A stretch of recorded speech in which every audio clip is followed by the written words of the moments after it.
അടുത്ത തുലാക്കൂറാണ്. ലിബ്ര എന്നാണ് അതിൻ്റെ ഇംഗ്ലീഷിലുള്ള പേര്. ചിത്തിര ഇവിടെ അവസാനത്തെ 2 പാദവും ചോതിയും വിശാഖത്തിൻ്റെ 1, 2, 3 പാദങ്ങൾ ചേർന്നതാണ് തുലാക്കൂറ്. ഈ ആഴ്ച 11ാം ഭാവത്തിലാണ് സൂര്യനും ബുധനും. അതിൻ്റെ ആ ഒരു യോഗം കൊണ്ട് തൊഴിലവസരങ്ങൾക്കുമൊക്കെ വളരെ ശക്തമായിട്ടുള്ള ഒരു ആനുകൂല്യം, നമുക്ക് അനുകൂലമായിട്ടുള്ള അവസ്ഥ ഉണ്ടാക്കുന്നുണ്ട്. 10ാം ഭാവത്തിൽ ആണ് ഉച്ചസ്ഥനായിട്ടുള്ള വ്യാഴത്തിൻ്റെ സ്ഥിതി. അത് കർമ്മരംഗത്തും അനേകം സ്ഥാനമാനങ്ങളും അവാർഡുകളോ അല്ലെങ്കിൽ അംഗീകാരങ്ങളോ ഒക്കെ കിട്ടാൻ സാധിക്കുന്നുണ്ട്. ദീർഘകാലമായിട്ടുള്ള ചില പ്രതീക്ഷകൾ, അതായത് പ്രമോഷനും അല്ലെങ്കിൽ അധിക വേതനം അല്ലെങ്കിൽ സ്ഥാനമാനങ്ങൾ, ഇതൊക്കെയും അംഗീകാരങ്ങളും ഒക്കെ പ്രതീക്ഷിച്ചിരുന്നത് ഇപ്പോൾ കിട്ടാനുള്ള സാധ്യത കാണുന്നുണ്ട്. പുതിയ പ്രൊജക്റ്റുകൾ തൻ്റെ ചുമതലയിലേക്ക് വരിക, അത് കുറച്ചുകൂടെ ഉയർന്ന കേഡറിലേക്കുള്ള അപ്പോയിൻമെൻറ്റ്, ഇതൊക്കെ പ്രതീക്ഷിക്കുന്നവർക്ക് ഇതൊക്കെ സാധ്യതപ്രായങ്ങളായിട്ട് മാറുന്നുണ്ട്. വിദേശ കമ്പനികളുമൊക്കെ ആയിട്ടുള്ള ബന്ധങ്ങളിൽ നിന്നും അതോ അങ്ങനെയുള്ളവരിൽ നിന്നും സഹകരണം കൂടുതലുണ്ടാകും. അങ്ങനെയുള്ളവരിൽ നിന്ന് ഓർഡർ, ട്രേഡിംഗ് ഓർഡറോ ഒക്കെ പ്രതീക്ഷിക്കുന്നവർക്ക് അത് കൂടുതലായിട്ട് ഉണ്ടാകാൻ സാധ്യത കാണുന്നുണ്ട്. സർക്കാർ സംബന്ധമായിട്ടുള്ള ജോലികൾ, വിദ്യാഭ്യാസം, അതുപോലെ ബാങ്കിങ്, നിയമം, IT, മാനേജ്മെൻറ്റ്, മാധ്യമം, കലാപരമായിട്ടുള്ള കാര്യങ്ങൾ, ഇവയിലൊക്കെ പ്രവർത്തിക്കുന്നവർക്ക് അനുകൂലമായിട്ടുള്ള സമയമാണ്. ഈ ആഴ്ചയുടെ അവരുടെ വളർച്ച സാമാന്യമായിട്ട് നേരത്തെ ഉണ്ടായിരുന്നതിനേക്കാൾ കൂടുതലായിട്ട് അവർക്ക് ഈ ആഴ്ച അനുകൂലമായിട്ടുള്ള സമയമാണ്.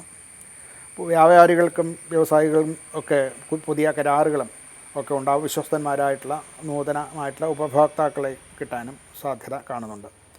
ധനപരമായിട്ട് സന്തോഷകരമായിട്ടുള്ളൊരവസ്ഥയാണ്. അത് വരുമാനം കൂടുതൽ ആയിക്കൊണ്ടിരിക്കും. പഴയ കുടിശ്ശികകളൊക്കെ തിരികെ ലഭിക്കാൻ സാധ്യതയുണ്ട്. നേരത്തെ മുൻകൂട്ടി ചെയ്തു വച്ചിരുന്ന നിക്ഷേപങ്ങളിൽ നിന്നും ഒക്കെയുള്ള നേട്ടം ഒക്കെ കിട്ടാനും അത് കൂടിക്കൊണ്ടിരിക്കാനും സാധ്യത കാണുന്നുണ്ട്. സുഹൃത്തുക്കളുമായിട്ടോ ചേർന്നതോ അല്ലെങ്കിൽ ബന്ധുക്കളുമായിട്ട് ചേർന്നതോ ആയിട്ടുള്ള ചില ബിസിനസ് സംരംഭങ്ങളിൽ നിന്ന് വരുമാനം പുതുതായിട്ട് ഉണ്ടാകാൻ കഴിയും. ഇവർക്ക് ശുക്രൻ്റെ നീചസ്ഥിതി ഒരു പ്രതികൂലമാണ്. അതുകൊണ്ട് ഉണ്ടാകായേക്കാവുന്ന ചില ദുർനിമിത്തങ്ങളും ഒക്കെ ഉണ്ടാകാൻ സാധ്യത, അത് പ്രത്യേകം ശ്രദ്ധിക്കണം. അതുപോലെ തന്നെ അനാവശ്യ ചിലവുകൾ ഒക്കെ ഉണ്ടാകാം. ഈ പറയുന്ന ഇതൊക്കെയും കുറച്ച് കൂടുതൽ ശ്രദ്ധിക്കുകയാണെങ്കിൽ മറ്റ് വിഷയങ്ങളൊക്കെ അനുകൂലം തന്നെയാണ്. ആരോഗ്യം പൊതുവെ നല്ലത് തന്നെയായിരിക്കും. ജോലി തിരക്ക് ഒക്കെ കൊണ്ടുണ്ടാകുന്ന ചില ക്ഷീണം, ഇതൊക്കെ ഉറക്കക്കുറവ്, ഇതൊക്കെ അനുഭവപ്പെടും എന്നുള്ളതല്ലാതെ മറ്റു വലിയ രോഗങ്ങളൊന്നും ഇവർക്ക് ഉണ്ടാകാൻ സാധ്യതയില്ല. കുടുംബപരമായിട്ട് ഒരു സന്തോഷകരമായിട്ടുള്ള അന്തരീക്ഷം ഉണ്ടാകും. മക്കളുടെയും ഭാര്യയുടെയും സഹോദരങ്ങളുടെയും നിന്നുമൊക്കെ ഉള്ള നല്ല വർത്തമാനങ്ങൾ കേൾക്കാനും, അതുപോലെ സുഹൃത്തുക്കളിൽ നിന്നുള്ള ചില സഹായങ്ങളും പ്രതീക്ഷിച്ചിട്ടുള്ള സഹായങ്ങളൊക്കെ കിട്ടാനും ഒക്കെയുള്ള അനുകൂലമായിട്ടുള്ള സമയമാണ്.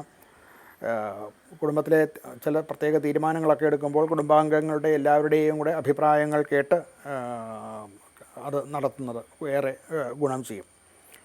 ഇവർക്ക് പരിഹാരമായിട്ട് മഹാലക്ഷ്മിയെ ഭജിക്കുക എന്നുള്ളതാണ്. മഹാവിഷ്ണു സമേതനായിട്ടുള്ള മഹാലക്ഷ്മിയെ ഭജിക്കുന്നത് പ്രത്യേകം നല്ലതാണ്. ശ്രീസൂക്താദികളെ കൊണ്ടുള്ള ഹോമം നടത്തുക, പാല് ഹോമം നടത്തുക, പാല് ദാനം ചെയ്യുക, ഇതൊക്കെയും നല്ലതാണ്. പാലഭിഷേകവും ഒക്കെ അനുകൂലമായിട്ടുള്ള ഫലങ്ങൾ കിട്ടും. അത് വളരെ ശ്രേയസ്കരവുമാണ്.